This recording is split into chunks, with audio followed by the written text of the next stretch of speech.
Hi குட்டீஸ். ஆச்சு ஒரு குட்டி கதை சொல்ல போகிறேன். யங் ஜிங்குன்னு 2 பேர் இருக்காங்க. 2 பேர் ரொம்ப க்ளோஸ் ஃப்ரெண்ட்ஸ். ஆனால் அவங்க 2 பேர் என்னென்னா வேறு வேறு குருமார்கள்ட்ட பாடம் படிச்சுட்ருக்குறாங்க, யங்கும் ஜிங்கும். அப்போ ஒரு நாள் ரோட்டில் பார்க்குறாங்க, வெளியே போகும்போது ரோட்டில் பார்த்துட்டு 2 பேரும் ரொம்ப நாள் கழித்து பார்க்குறோம், நீ எப்படி இருக்க அப்படின்னு சொல்லிட்டு கேட்குறாங்க, பேசிகிட்ருக்குறாங்க.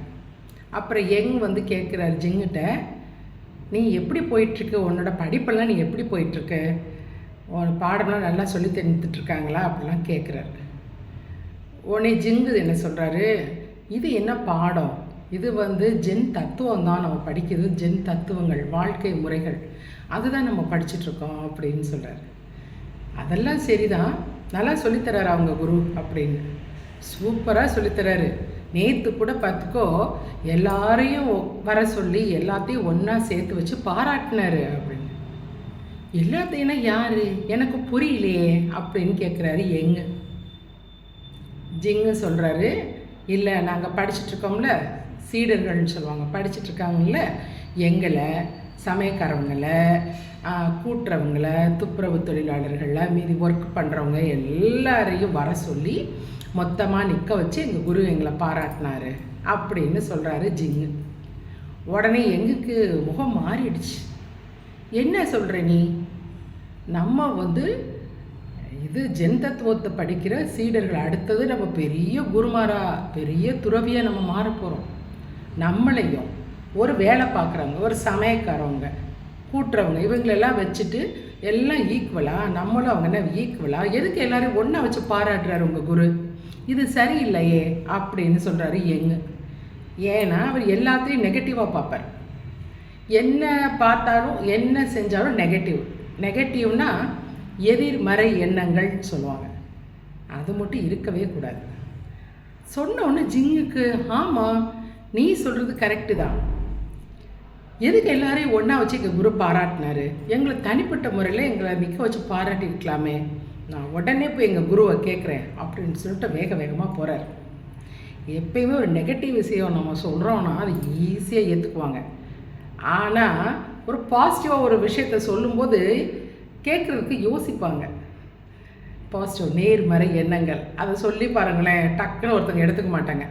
ஆனால் ஒரு நெகட்டிவாக ஒன்று சொல்லுங்களேன், டக்குன்னு மனுஷக்குள்ளே பதிஞ்சிடும். உடனே போகிறாரு, நான் போய் என் குருட்ட கேட்குறேன் அப்படின்னு ஜிங்கு போகிறாரு. போயிட்டு விறுவிறுன்னு போகிறாரு.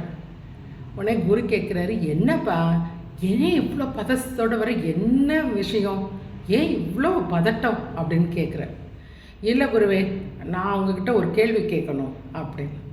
தாராளமாக கேளுங்க, என்ன விஷயம் அப்படின்னு கேட்குறாரு. இல்லை, நேற்று எங்கள் எல்லாரையும் பாராட்டினீங்கல்ல, அப்போ நாளை பின்னைக்கு நாங்கள் பெரிய துறவியாக போகிறோம், பெரிய குருமாராக நாங்கள் மாறிடுவோம். ஆனால் எங்களுக்கு ஈக்குவலாக சமையல் செய்கிறவங்க, கூட்டுறவங்க, எல்லா வேலை செய்கிறவங்க எல்லாரும் எதுக்கு வர சொல்லி மொத்தமாக பாராட்டினீங்க, அது எனக்கு கொஞ்சம் கூட பிடிக்கல அப்படின்றார். உடனே குரு சிரிச்சிட்டே சொல்கிறாரு, எல்லாரும் இந்த உலகத்தில் சமந்தான் அப்படின்றார். அது எப்படி சமமாக முடியும், நாங்கள் குருமார்களாக மாற போகிறோம்ல, நாங்கள் ஜென் தத்துவத்தை படிக்கிறோம், நாங்கள் பெரிய குருமாராக மாற போகிறோம், நாங்கள் எல்லாத்துக்கும் பாடம் சொல்லி கொடுக்க போகிறோம் அப்படின்னு. அப்புறம் குரு என்ன சொல்கிறாரு, மக்களில் 2 வகையினர் தான், 2 பிரிவு. ஒருத்தவங்க வந்து சொல்லிக் கொடுக்குற டீச்சர்ஸ், பாடம் சொல்லித்தராங்கல்ல, பாடம் கற்றுத்தருபவர்கள். மீதி ஒர்க்கு பண்ணுறவங்க, மீதி வேலை பார்க்குறவங்க எல்லாருமே இன்னொரு வகையினர். அப்போ சொல்லிக் கொடுக்குற மட்டும் ஆசிரியர் டீச்சர் மட்டும் இருந்தால் போதுமா, மீதி ஒர்க்கெல்லாம் யார் சாப்பாடு செய்கிறது, யார் வீட்டை மெயின்டைன் பண்ணுறது, மீதி ஒர்க்கெல்லாம் யார், எல்லா ஒர்க்கும் உலகத்தில் எவ்வளோ வேலை இருக்குது, அதெல்லாம் யார் பண்ணுறது, வெறும் சொல்லி கொடுத்தா போதுமா, நீ குரு நீ சொல்லி கொடுத்தா போதுமா, மீதி உலகத்தில் இருக்க வேலையெல்லாம் எப்படி நடக்கும் அப்படின்னு கேட்குறாரு. அப்போ தான் அவருக்கு புரிஞ்சிச்சு, ஆமாம் குருவே நீங்கள் சொல்கிறது கரெக்டு, உண்மைதான் அப்படின்னு. நம்ம ஜென் குரு நம்ம மற்றவங்களுக்கு கற்றுத்தரோம், அவ்வளோதான். மீதி நடக்கிற உலகத்தில் நடக்கிற எல்லா வேலையும் நடந்தால் தான் அந்த சொசைட்டி, சமூகம், சமுதாயம் நல்லபடியாக நடக்கும், அப்படி தானே அப்படின்றார். ஆமாம் குருவே என்னை மன்னிச்சிக்கங்க அப்படின்னு சொல்லிட்டு சாரி கேட்குறாரு. எல்லோரும் ஈக்குவல் தான். ஒரு துறவி ஆகிட்டா குருமாரெல்லாம் அவங்களுக்கு வந்து கிரீடம் வர்றது கிடையாது. சரியா? ஆனால் இப்பயுமே எவ்வளவோ படித்தவங்க காவி ட்ரெஸ் போட்டுட்டு கழுத்தில் மாலையை போட்டுட்டு அது நிறைய பேர் ஏமாறுறாங்க, இன்னும் ஏமாந்துட்டுருக்குறாங்க. இந்த குருமார்கள் கால்லையும் போய் துறவிகள் காலில் போய் விழுந்துட்டுருக்காங்க. இப்பயுமே எவ்வளவோ படித்த முட்டாள்களாக இருக்காங்க.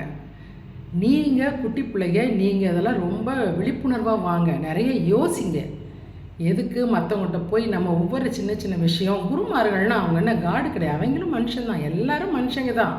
அதில் அவங்க பெரிய ஹையும் கிடையாது, அவங்க பெரிய செயின்ட் எல்லாம் கிடையாது, நம்மள மாதிரி ஒரு மனுஷன், அவ்வளோதான். அப்படி தான் ட்ரீட் பண்ணணும், சரியா? இங்கே குட்டீஸ் நீங்கள் இதை பற்றி எல்லாமே யோசிங்க, தெரிஞ்சுக்கங்க, சரியா? ஆச்சு, நாளைக்கு உங்களுக்கு ஒரு குட்டி கதையோடு வரேன்.